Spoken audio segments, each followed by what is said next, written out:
I thought that narcissism or the myth of Narcissus would be an interesting leitmotif for today's presentation, and I will try to weave what I want to talk about around it.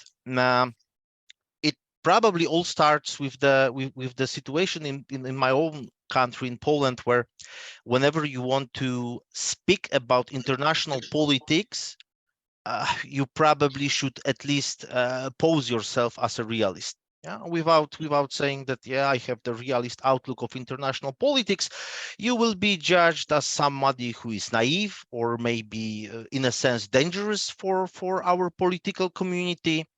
And it's of course, it's deeply ingrained in our, I guess, ontological insecurities. That's a very good term, and I actually like the approach of ontological security or insecurity. And due to the fact that Poland ceased to exist for more than a century, right? And very often in Polish discourse, we would have this notion that we lacked, as a political community, we lacked realism. Yeah, we were not, the Poles were not realists, we were idealists, and we paid the price of losing our state for so long. So that's, I guess, part of the reason why the realism is so big right now in Poland. But uh, there are problems with realism that can be unpacked on the basis of this myth of Narcissus. So the myth itself, I guess, it's pretty well known in Mediterranean culture. Yeah, it's a story about a beautiful boy who was loved by a lot of people. They basically fallen for his beauty, but their love was unrequited. Yeah, he only loved himself, not those people that loved him. And after, well, you may say, brutally turning down the advances of a person, depending on the version of the myth, those were different persons, he paid the price. The gods basically, or the gods make him fall in love in his own reflection in water, right? So he was so enamored by his own visage that, in fact, even though he was just like in this picture, yeah, he was looking at his mirror image, he died of thirst, basically, in one of the versions of the myth. And here we have this notion of vanity as a very important part of the mythos. Yeah, the Narcissus was a very vain person. Yeah, hence the fact that he was enamored in his own visage. And in a sense, this aspect of the myth is very conducive to understand what currently realism as a theory of international relations is. If we look at the classical realism, for example, of Edward Hewlett Carr and his most famous book, 20 Years Crisis, we can see passages where he wrote how basically Anglo-Saxons are about to create a theory of international politics or international relations. And by this creation, they would gain some ability to shape the thinking of others about said international politics. And this ability to shape their thinking would be a source of power, in a sense. And I guess there is vanity, or it can be perceived as an outgrowth of his own vanity as a theorist, or maybe the vanity of the Anglo-Saxons. Um, and this leitmotif of this certain vanity, or this narcissistic streak within realism, is also present in the more contemporary strands of realist theorizing. And there are basically two main features of realist theory that are very well can be very well understood on this basis. The first one is this idea that if you create a structural theory of international relations, you have some kind of ordering principle. Yeah, in Walt's theory, it would be anarchy. You have this distribution of capabilities, and you have those like units, the states that have that perform the same functions, and they all have the same motivational, like you need to assume the same thing about their motivations as those units within political system. And of course, this assumption is their will to survive. Basically, they are looking for their own security. They want to do everything in their power to survive. And this idea that through a certain scientific venture you can figure out the uh, uh, absolute motivation of a state is something that went on with the neo-realist theory or structural realist theory, and it translated into the so-called debate between defensive realism and offensive realism. Yeah, this is a very well-known textbook stuff. But those two strands of realism, the defensive realists were claiming that that the states want to maximize their security, right? Whereas offensive realists were claiming that the main state goal is to maximize its capabilities, its power, right? So, and there was a lot of discussions whether one or other view is correct. And lately, when I read some neoclassical realist literature from the early 2000s, works like Randall Schweller or Taliaferro, in a sense, what they wanted to do is they wanted to like work in this tradition, work in this paradigm, and try to supplement and show which assumption is better, which assumption more relates to how the things are. Yeah, whether states look for security or do they look to expand their capabilities, look for their maximize their power. And in a sense, the very idea that you can find those motivations of the state, I guess, is kind of vain. Like, I understand how mostly positivist methodology or meta theory draws researchers toward those abstractions. Yeah, that like all states look for their own survival, or all states look for the maximization of their capabilities. Yeah, but the discussion between defensive and offensive realists, I don't know. In my opinion, it's a kind of a discussion. What was first? Was the hen first or the egg first, right? And we can discuss however long we want, and we probably won't reach a sensible conclusion. And in a sense, it's similar with this discussion about like what is the proper motivation of a state as a structural unit. And to an extent, the framework I'm working, and I will try to elucidate in a moment, is a way to transcend this in a sense futile discussion. Yeah, so states can have both of those motivations, and one or the other can dominate, or the state can work basically upon both of those motivations at the same time. The other, even more, I guess, narcissistic streak in the contemporary realist literature is this idea that the realist theory should only be about great powers. Those units in the system, or those states that have the biggest resources, the biggest capabilities, because all the small states are just not interesting from the point of view of the realist, right? So the second strand, the second narcissistic streak in realist theory, the contemporary one, is that, well, it's mostly created in United States, right? If we want to learn about the realist theory, the contemporary one, I guess it's hard to find original realist theorizing that is not from US. I guess if you look closely, you can find some work on realist by some Germans. but they are mostly in the field of history of ideas. They treat the realism as a like as an idea, and they trace its intellectual pedigree, which is super interesting. And I basically came from this approach to studying realism.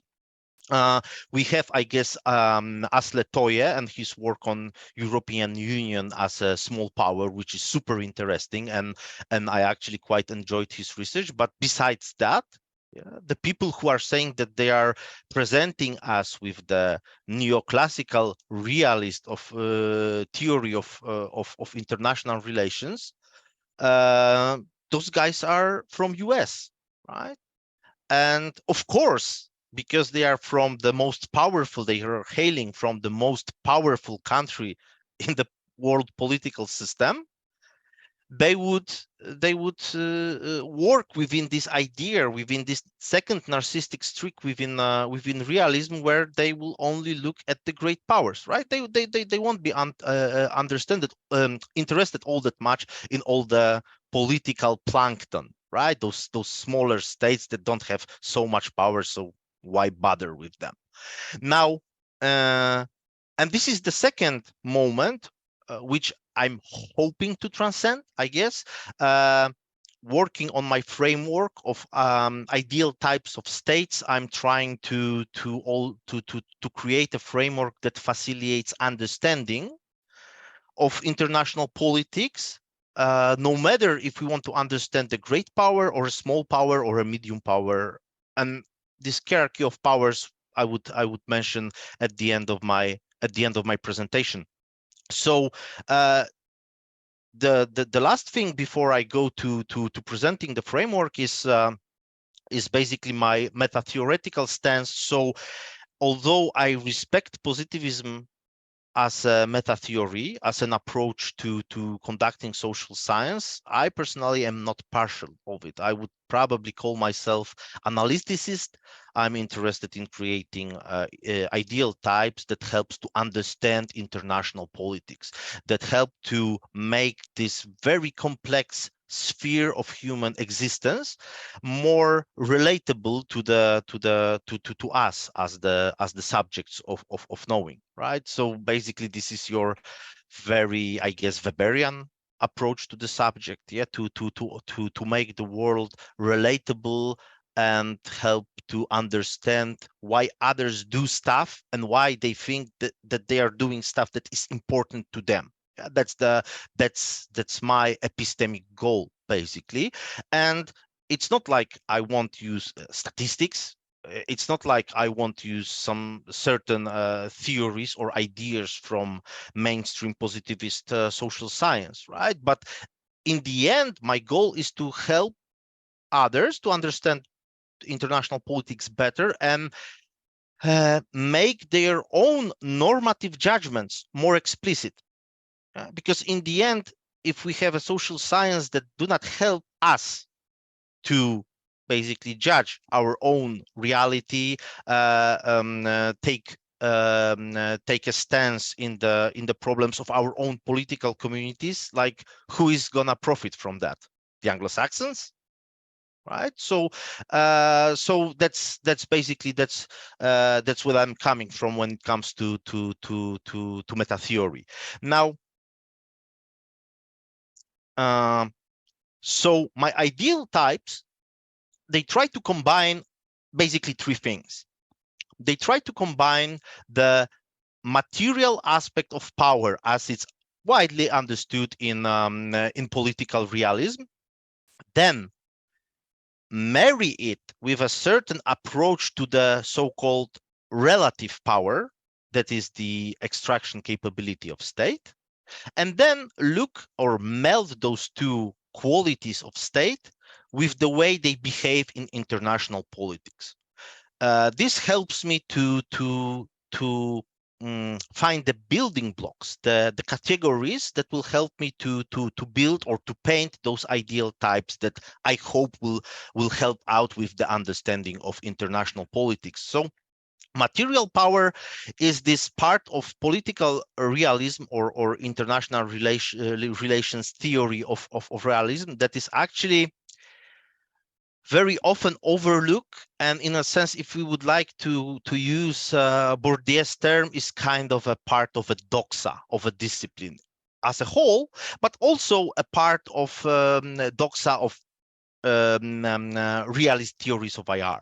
What is very peculiar, and I think I probably need to go down that route while interpreting political realism, is the very curious and overlooked connection between the material power, yeah, so certain very particular qualities of state that make the state powerful.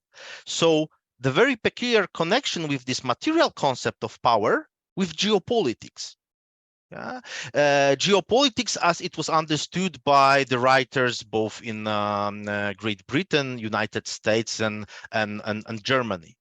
This link between political realism and geopolitics is very often overlooked, and one can wonder why. I guess that would be an interesting research puzzle that I may follow at some point. But for the purposes of today's lecture, let's just stay with this material aspect of power. So the sources of national power, as Hans Morgenthau called them. And here you have those put into two axes.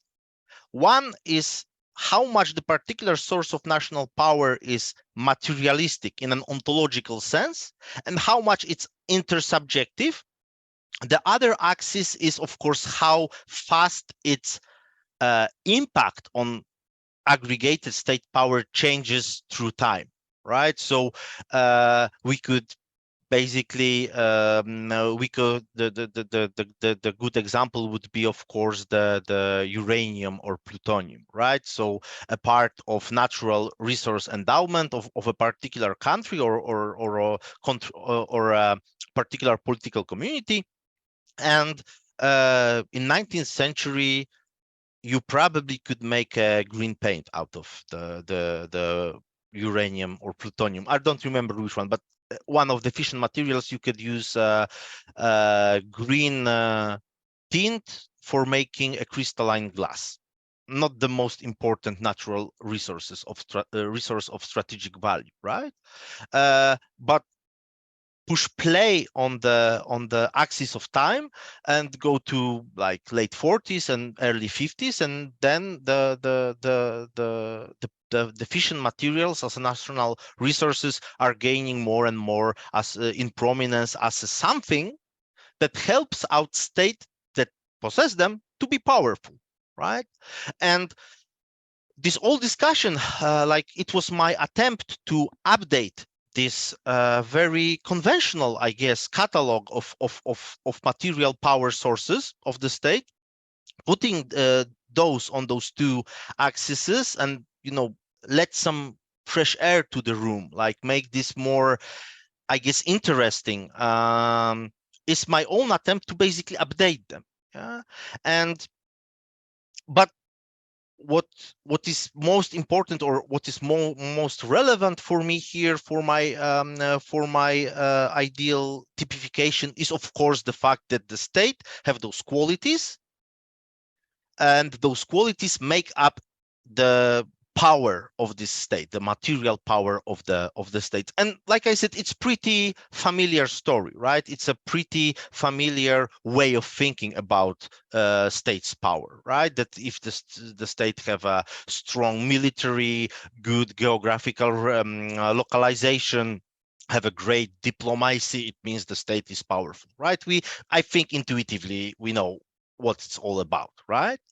Now, the second aspect of power that is relevant for me is the relational aspect of power, right? So this notion that the power is something that one unit can use to change other units' mind, to force other unit, or in this instance, a state, is using power to force other state to fulfill its will, right? The relational aspect of power. And there are problems with that, of course, right? How can we know that the particular state have a lot of relational power? It's hard to gauge. It's hard to judge.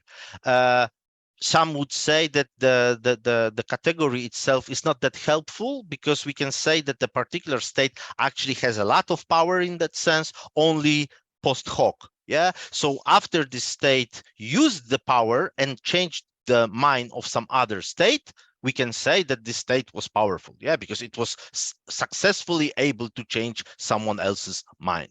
Right.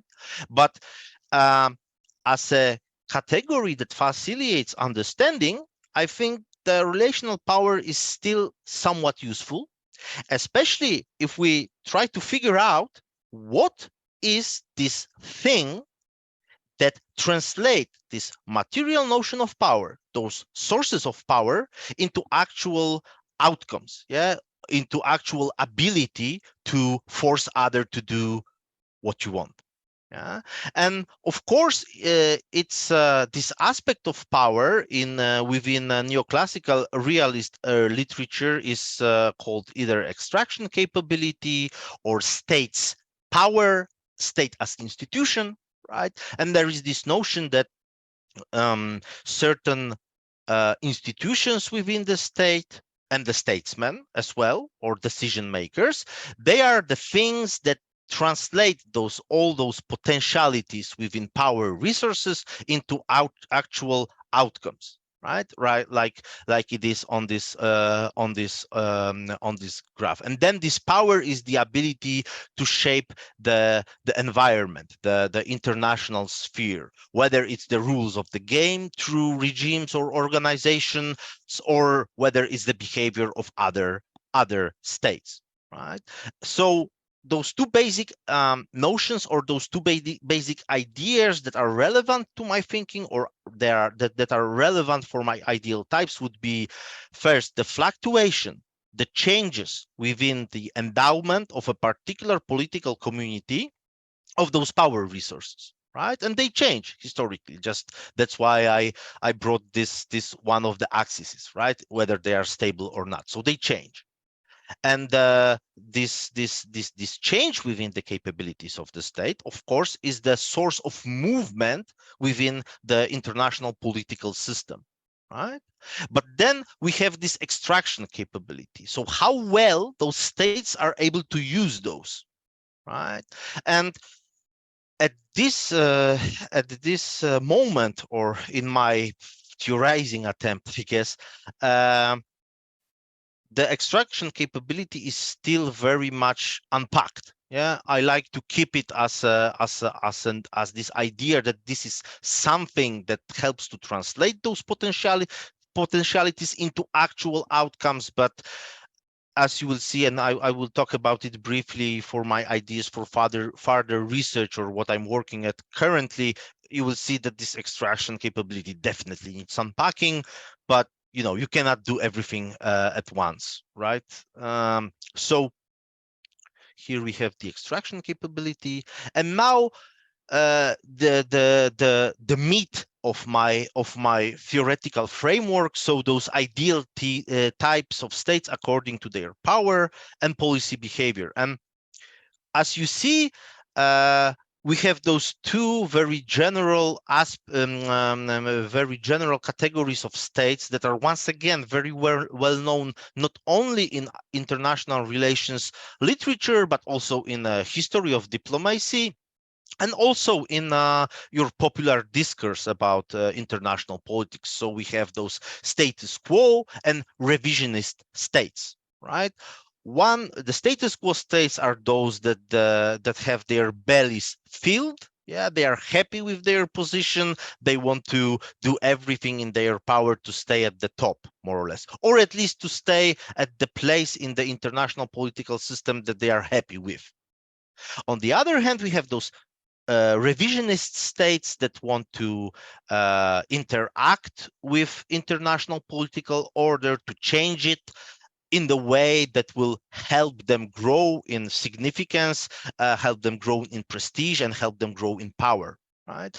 And in a sense, this status quo revisionist dichotomy can be linked to the defensive offensive variants of realist dichotomy, right? It's not a direct linkage, but the way of thinking, I would argue, is pretty similar. Now, for the etiquettes of my ideal types, I decided to forego the revisionist label, as in my opinion, it's somewhat normatively biased. That like the revisionism have this Nazi Germany ring to it. Yeah, those evil revisionists. They are out to destroy our liberal order. Yeah, that would be my like very intuitive reading of the connotations of the term revisionism. And from the perspective, once again, of the mainstream Anglo-Saxon realist theory, well, I guess it makes sense. But if we want to create a realist theory that can be helpful for more than the current hegemons, well, then maybe we should also try to lose those normatively laden categories. Right. So that's why I'm using the term imperialism or imperialist state. And also, it's very important to show, or it's very important to elucidate that in this instance, what I mean by imperialist, it's not your default Marxist meaning of the term, right? So imperialist is the one that actually possesses a great empire, right? Here, I'm also going back to this notion or this understanding of imperialism from Hans Morgenthau's work, where for him, imperialism was this drive to change the existing hierarchy of power. Right. So imperialist states were the states that their capabilities, their sources of national power were on the rise. And of course, it corresponded with the way they behaved internationally. Yeah, how they seek prestige, how they seek to uh, make themselves bigger, more recognized, and such, and how they seek to also change the status quo, right? And but then again, uh, if we have imperialist and status quo states, we are losing this distinction where we can show historical examples of the both imperialist and status quo states that failed and those that were successful, right? There are some reasons that make the imperialist states do stupid things or reckless things or not prudent things. And it's similar with the status quo states. I wanted to retain this distinction and basically make this typology larger, right? So that's why I figured that was the moment where I was looking for I don't know, interesting label to call those degraded imperialist and status quo states. And then I figured, well, if they look for prestige so much, yeah, and that was my idea, that one of the reasons why they degrade or do those silly things like trying to take over the world, right? Is because they are looking for prestige. They want to be recognized. They want everyone to look at them and feel good about themselves. And here was the reasons which made me look for this myth of Narcissus, right? It clicked in my head that, well, maybe calling them young and old narcissists would not be a bad way to show their qualities, yeah, in relation to this very well-known myth. And here we have then my full typology for the ideal types of states. And we have imperialistic state, the state which material sources of power are raising, and its extraction capability is also pretty high, and it keeps up with the raise in its raise to power. Right, such a state will of course have the drive toward changing the relations of power. It will try to gain prestige and raise in international hierarchy, but it will do it in a very slow and methodical way, of also in a way that makes other overlook it rise as long as possible. Right, it's like a sleeper strategy, if you may. And its strategic planning, its grand theorizing would be all about the relations of power and the incremental application of this strategy to raise one's own standing, right? But this all is conducted with very low, or like low to medium risk propensity. So don't do things too fast, do things gradually, look what are the consequences of our actions and adjust accordingly, right? That would be mostly a foreign policy behavior of this imperialist state. And then we have the young narcissist ideal type. They are pretty similar, right? The young narcissist is also a state which material sources of power are on the rise, often very fast, or you can say meteoric rise, right? But the problem with such a state is that its extraction capability, the ability of the state to figure out what to do with this newly found power, is somehow lacking, or we may say it's not keeping up with the race of material capabilities of such a young narcissistic state. And this kind of a state have a very strong need to be recognized and to achieve great things. This often leads to a very active foreign policy, or we may say too active foreign policy, to overreach in goals and the means implemented to attain them, right? Especially in the context, of course, of the young narcissist capabilities. Sometimes also the young narcissist state will basically have just boundless objectives, right? Very poorly drawn, not precise, and prone to being inflated. Now, on the level of grand strategy, well, the first thing is that even though we can say that the extraction capability of such young narcissist state is low, it doesn't mean that this state is unable to create a great grand strategy. Only that the problem in this grand strategy is that it will have those very far-fetched goals, but the means for achieving them will not be all that much fleshed out. Yeah, so it would be more a postulate or than the proper grand strategy. And of course, it also translates to the fact that the young narcissistic state is very it has a very high risk propensity. Now, going to the other side of the typology, we have a status quo state. It's a state that is, well, I guess in its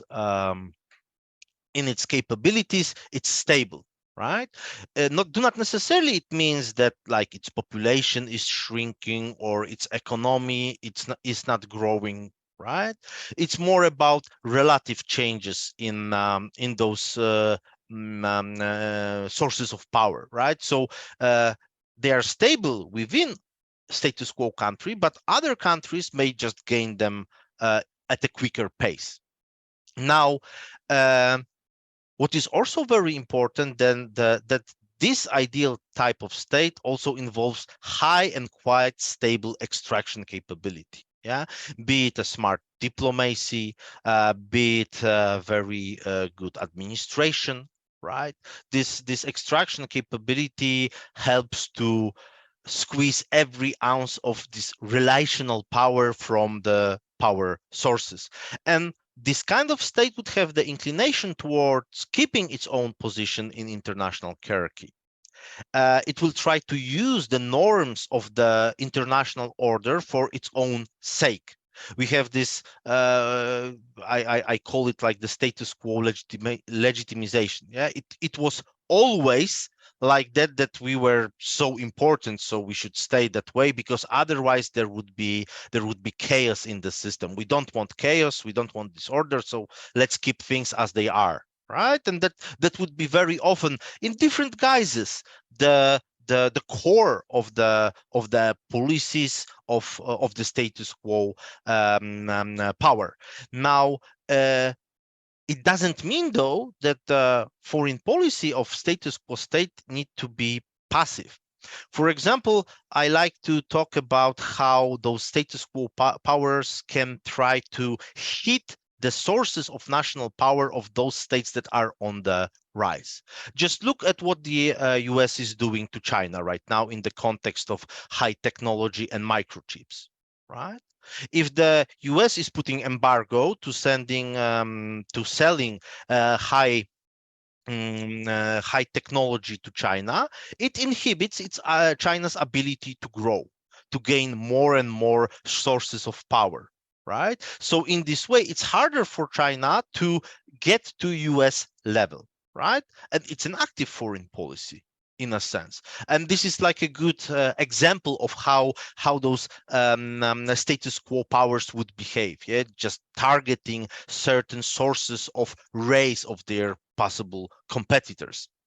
Now, of course, the status quo power have more foreign policy tools at its disposal, right? It can try to co-opt uh, imperialist states, and it will definitely try to balance the young narcissistic states that may challenge its place in international hierarchy.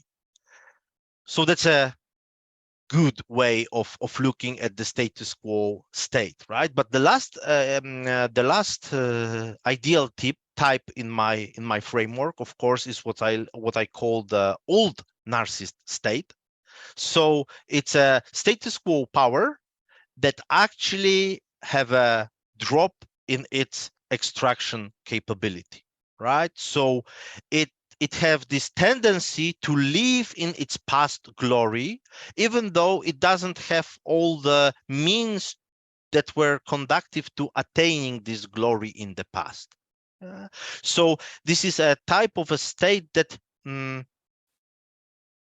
doesn't have the ability to look critically upon oneself and figure out that, oh well, others have done better, whether through luck or through their own ability, right? And we need to try to accommodate to the changing world, right? They don't want to accommodate, they still want to be beautiful. And that's why the old narcissist, right? We can imagine those older men and women way past their physical prime, trying to look as though they are still teenagers, right? That's the symbolism of the old narcissistic state. So those terms about how we gonna be great again, yeah, how we gonna rejuvenate ourselves, how we gonna stand up from our knees and basically attain the glory once more that is rightfully ours, would be a very often the stuff of politics of such a state. And of course, like I said, it have this impact on grand strategizing of such a state, that it very often will try to attain those strategic goals that it used to have the ability to attain, right? But it doesn't have the means to it anymore.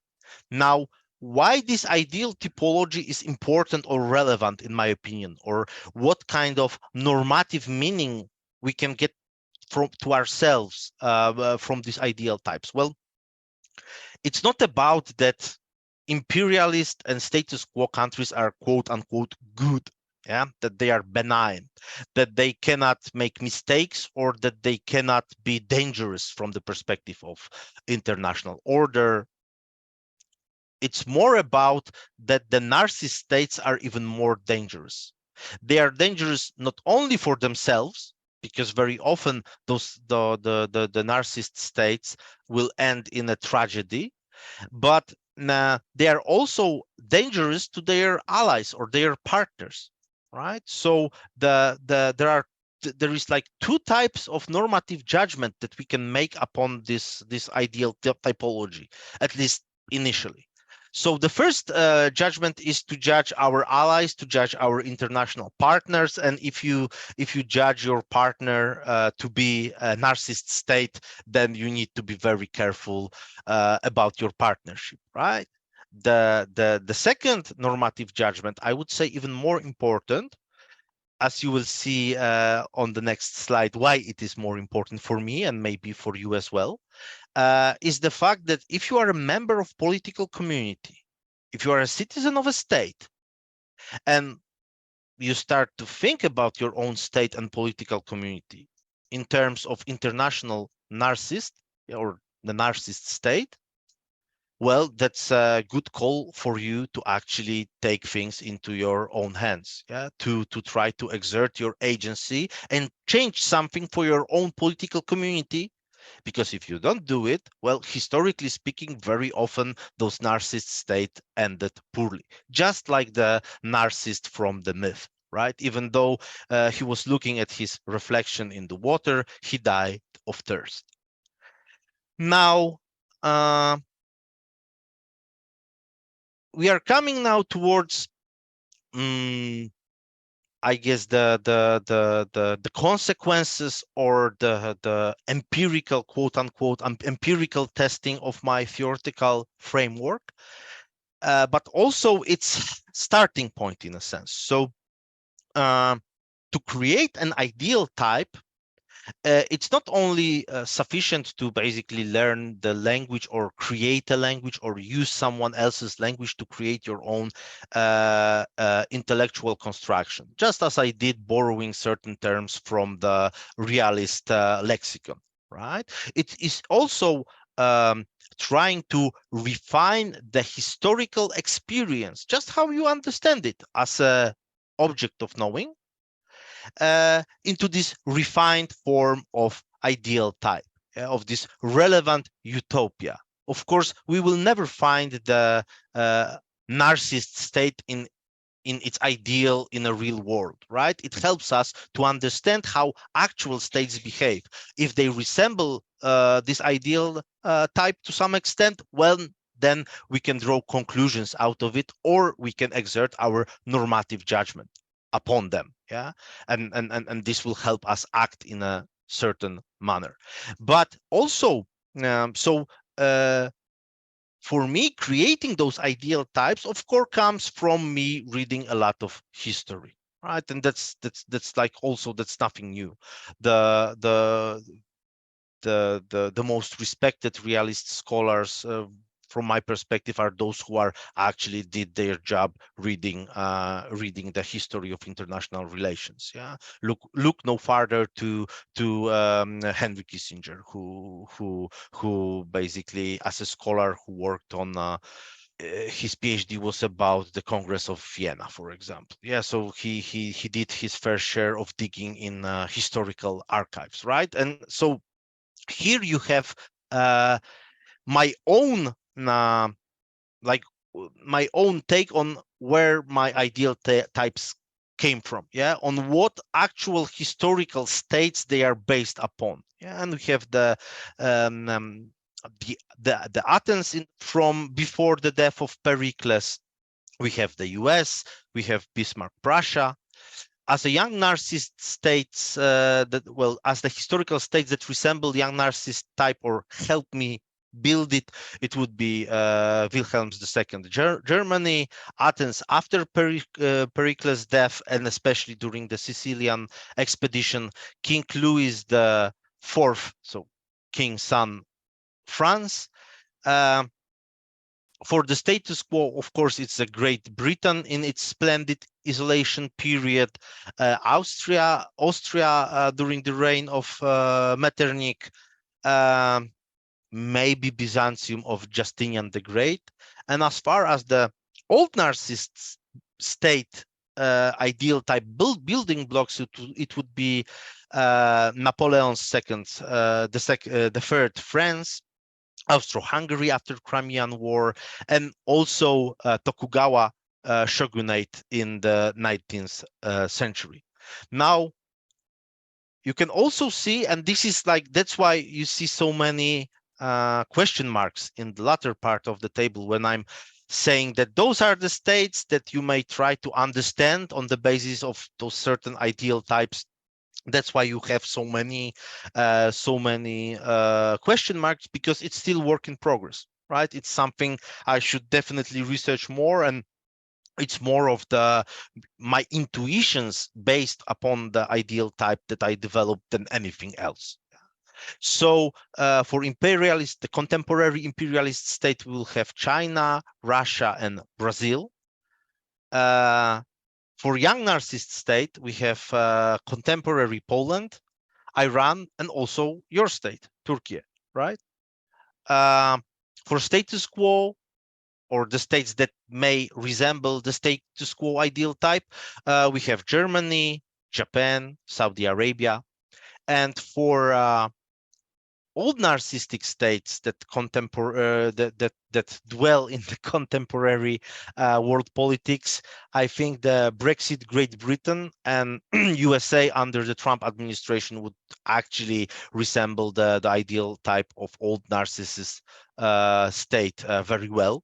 And I'm very much looking forward to your thoughts on the matter. Do you think my intuitions are correct, or maybe they aren't, or maybe you think that actually trying to fit the contemporary states to those ideal types is not necessarily the best thing you can do? Or anyway, the last thing I want to focus on is basically my, let's say, theoretical road forward. So what I want to do after I finished the initial step, after I created this ideal typology of states. So the first thing, of course, is refining of the types themselves on the basis of historical cases and additional theory reading, right? This is, like I told you, it's about like unpacking the extraction capability, getting it more nuanced, trying to put more content into the term. And so far, I would say the very good indication of this extraction capability is the potential for prudent grant strategizing. Yeah, and there are certain historical cases that I'm trying to work upon.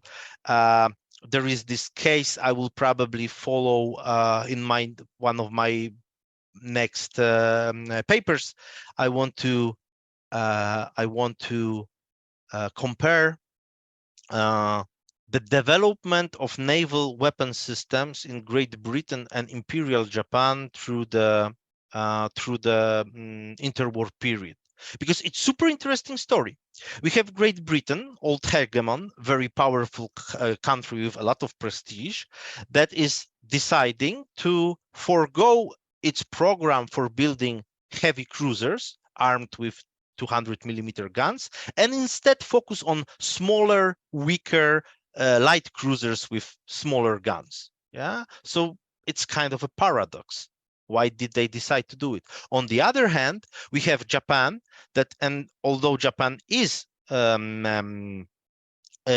great power in the contemporary political system, it's one of the weakest ones. But then the Japan decides to build the most powerful battleships in history. Yeah, the Yamato and Musashi, great, big, powerful ships with the biggest guns. Yeah, although its capabilities is rather small. Those two decisions concerning those naval military systems, they were based upon the grand strategizing of both states. And in the course of Second World War, I would say that the Britain's decision was validated as a correct one, whereas the history shows that both Yamato and Musashi didn't do all that much during the war on Pacific, right? So that's like a historical case I'm working upon right now. The other historical case study that I'm doing, it's once more a comparison. I'm trying to figure out how important are the institutions of a certain political community for its extraction capability. Yeah, and to this end, I'm trying to look at the very peculiar situation where we have historically states with a very powerful statesmen, great individuals, great international politicians that basically help their political communities to raise in power and prominence. And what happens once they are gone, once they are no more? And here we have those two cases. First is a case of Athens during a Peloponnesian War. Of course, we have Pericles, then he's no more, and Athens policy or strategy becomes more and more reckless, which ends in Athens losing the Peloponnesian War. The second case would be Wilhelmine Germany. So we have Bismarck, basically a poster guy for a political realism. Yeah, the most potent, the most cunning statesman of 19th century, a person who united Germany, made it the most powerful land power within Europe, right? Great politician, great statesman, and then he's ousted from power by the young German Kaiser Wilhelm II, and 25 years after he was ousted from power, roughly, the First World War happened. The First World War that is usually blamed on the reckless behavior of Second German Reich, right? So looking what happens when this great individual who is like single-handedly gives its community this extraction capability is no more, and how this attained greatness is handled by the political institutions of this community in the context of what we know about the end of this process. I hope comparing those two cases will help me to elucidate better the institutional aspects of this extraction capability particulates, and basically, hopefully it will make for an interesting read in international relations history. Now, what I also should work on, but probably a little more ahead of time, so I need to, I shouldn't do everything all at once, right? So what I want to do in some longer time context is do the update on the sources of national power, because like I told you, I would say this conventional catalog of the sources of national power is something that the realism inherited from geopolitics around the Second World War, if we go for the intellectual history. And now a lot of a lot have changed, yeah, and some other aspects of this catalog are important, or even though we can still say that, for example, military capability is a very important part of the state's national power, yeah, its meaning and significance have changed. It's similar with the particular qualities, for example, of the strength of the economy of the state, right? The things that were important 60, 70, 80 years ago are not that important anymore, and probably a decent theory should take it into the consideration. The last two things is the hierarchy of prestige and a hierarchy of power as additional layer. So even though at the beginning I told you that I'm trying my best not to repeat this narcissistic streak within the realism, which is only interested in great powers, right? Uh, Definitely the meaning of foreign policy for the big state and for a small state is different. Yeah, and this is like a common sense, right? So by creating this hierarchy of power from superpowers to probably failed states, it would be like an additional filter that can be applied to those ideal types and modify somewhat both their qualities, but also the expected behavior of those states. So I guess that's all from me, from my presentation. I thank you very much for your attention, and here are some Narcissus flowers for you.